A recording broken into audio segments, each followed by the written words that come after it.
begins with Kim and Rachel, ages 9 and 11. Mom, I thought you said we could have some ice cream. Can we have some? This is the story of a young King Solomon. Did you know that he was only 12 years old when he was made king? Solomon, I'm pleased that you asked for this. I can't help but do that. Please, my lord, this woman and I live in the same house. The living child is mine, and the dead baby my baby. Yours. You know what you did.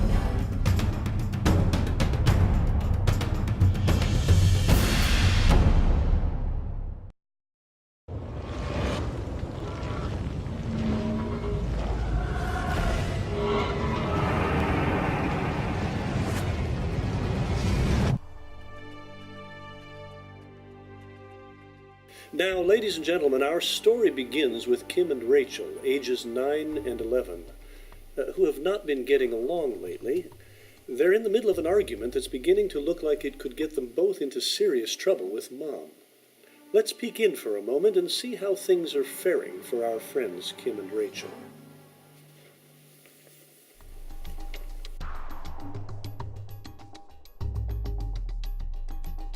I'm telling Mom. Go ahead. She'll take it away. You won't get it anyway. Mom, Rachel took my doll. It's not hers, it's mine. She broke hers, now she wants mine. That's not true.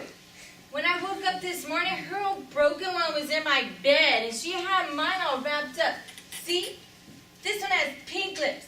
Hers had purple. Girls.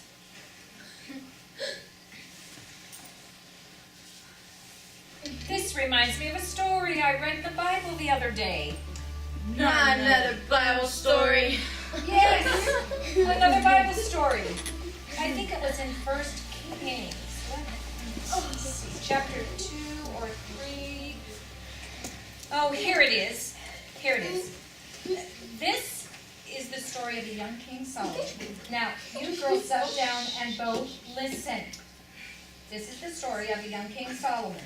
Did you know that he was only 12 years old when he was made king? Yes, Mom.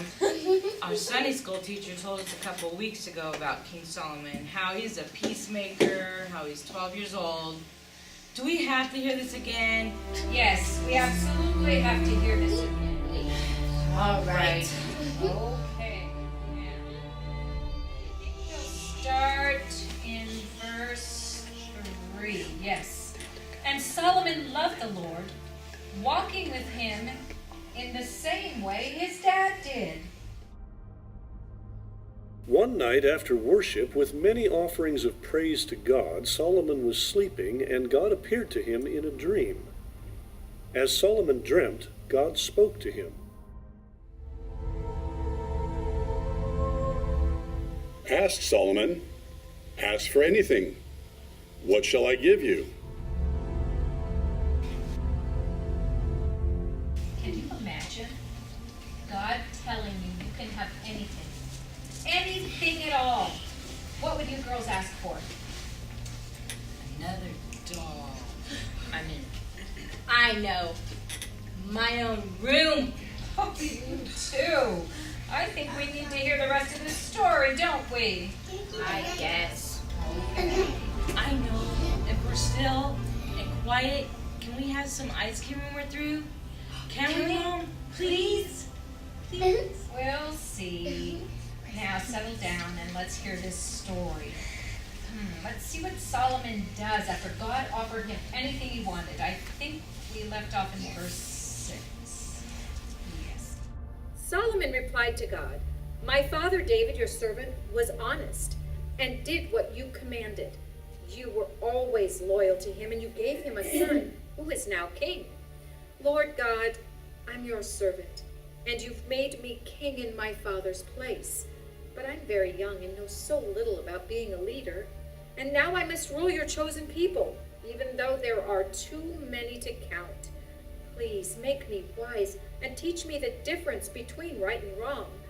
Then I will know how to rule your people. If you don't, there is no way I could rule this great nation of yours." The Lord was very pleased with Solomon because he had unselfishly asked for wisdom. So God replied, Solomon, I'm pleased that you asked for this. You could have asked to live a long time, or to be rich, or you could have asked for your enemies to be destroyed. Instead, you asked for wisdom to make right decisions. So I'll make you wiser than anyone has ever lived or ever will live. I'll also give you what you did not ask for. You'll be rich and respected as long as you live, and you'll be greater than any other king. If you obey me and follow my commandments as your father David did, I'll let you live a long time. When Solomon woke, he realized that God had spoken to him in the dream. Solomon went back to Jerusalem and stood in front of the sacred chest, the Ark of the Lord's covenant, where the Spirit of God lived. And he offered sacrifices to please the Lord and sacrifices to ask his blessing. Then Solomon gave a feast for his officials. Well, I think that's kind of lame. I mean, yeah, he got stuff when he asked for wisdom, but he didn't know that was going to happen. I would have asked for something real, like a bike. Yeah, I don't get it either. I mean, I know wisdom's about getting smart or something, but what does that have to do with getting something? You must remember, wisdom isn't just about getting smart.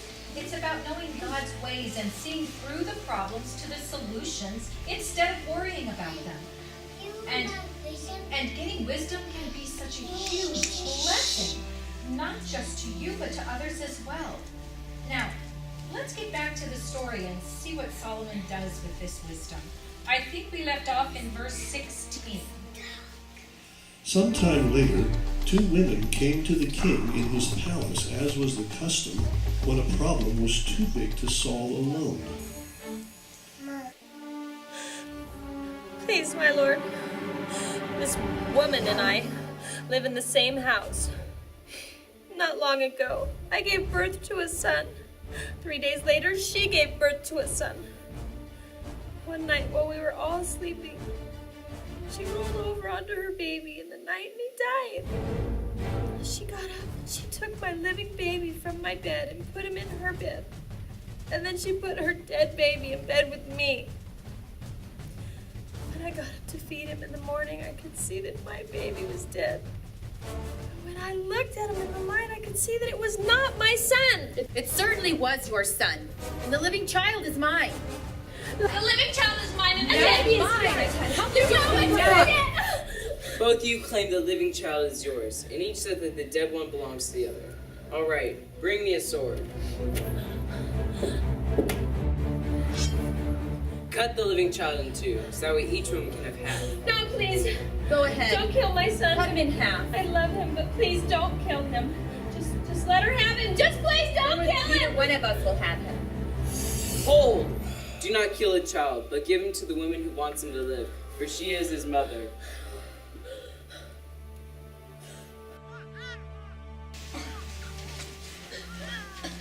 Everyone in Israel was amazed when they heard how Solomon had made his decision. They realized that God had given him wisdom to judge fairly.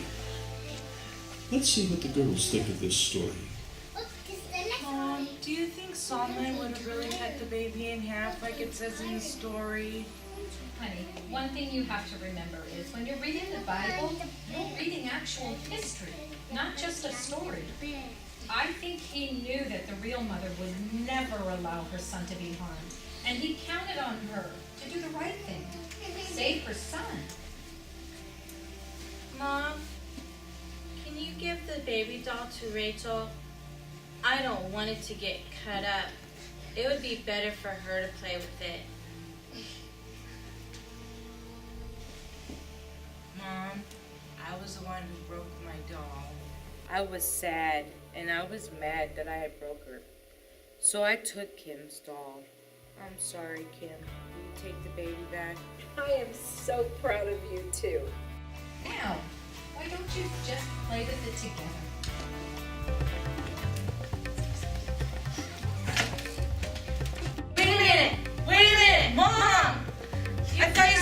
some ice cream? Please? Guess I'm not getting any ice cream. Have some.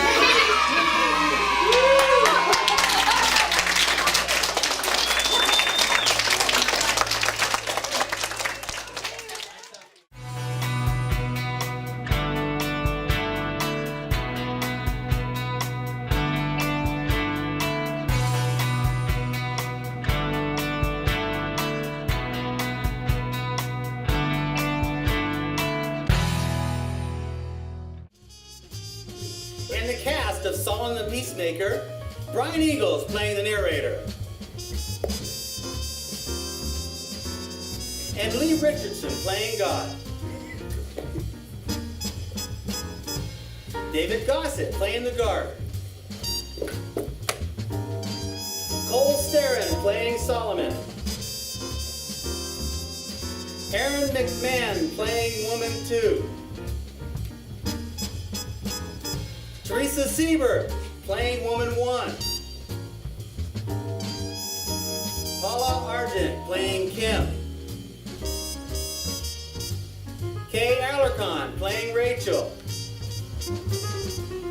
And Marianne Aviar playing Mom. And I'm Mike Argent, I'm the writer-director.